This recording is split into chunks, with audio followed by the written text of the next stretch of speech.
Welcome back to Global Watch. News just in. A huge explosion is reported to have occurred on the road to Damascus International Airport. It's unknown if there are any casualties. The blast in the Syrian capital comes a day after hundreds gathered at a Shiite shrine south of Damascus to mourn the victims of a suicide bombing.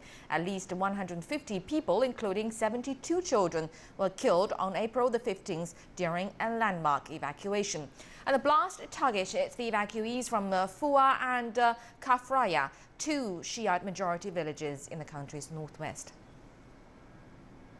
Meanwhile, Turkey insists it had informed the United States and Russia before launching strikes against Kurdish forces in Syria and Iraq. Turkish warplanes carried out strikes on Kurdish militia forces in Syria on Tuesday and also hit Kurdish forces in neighboring Iraq.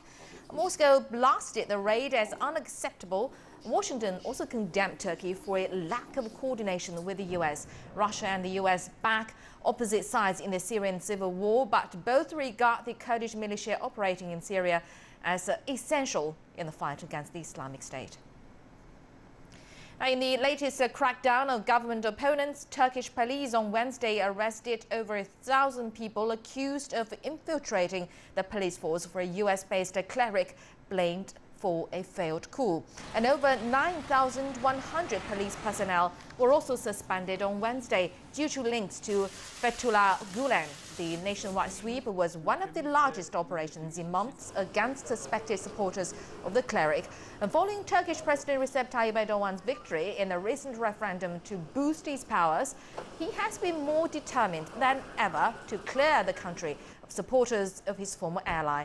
Gulen's coup in July 2016 has led to 40,000 arrests so far. And our correspondent Mihal Batovic in Istanbul gave us more details about this operation and also its possible aftermath. 1,009 people have been detained during this operation all across the country. Now, the Interior Minister has said that those who are detained, according to them, are so-called secret or covert imams. Now, the government believes that these people have infiltrated Turkish police and other structures within the Turkish government, including the judicial system as well, in the name of Fethullah Gulen, which is a terrorist organization in Turkey. The operation is continuing. Right now, for example, in Istanbul, here, it's been reported that 390 of those who are suspected, only 172 of them have been detained, so it's going to be continuing in the upcoming days. That they have for this operation is around 7,000 people. It's difficult to estimate what kind of repercussions there will be, especially from the Gülenist movement. So far, they have denied any involvement with the failed coup attempt. However, we can expect more criticism towards the Turkish government, especially from the EU. Already we had seen this happening over the last couple of months before the referendum as well. But now, just one day before this operation took place on Tuesday, the Council of Europe's Parliamentary Assembly placed Turkey under review and called for urgent measures to restore freedom of expression and the press. So we can expect that even more criticism is coming. Mihal Batovic earlier reporting from Istanbul. Well, the conflict in Syria is one of the most pressing issues at the Moscow International Security Conference on Wednesday.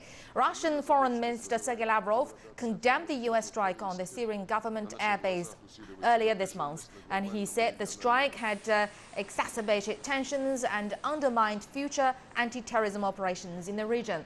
Russian Defense Minister Sergei Shoigu called the U.S. strike a deliberate violation of international laws. He said Russia will take all necessary measures to protect its sovereignty. And the two ministers called for a dialogue mechanism on the solution of the Syrian issue.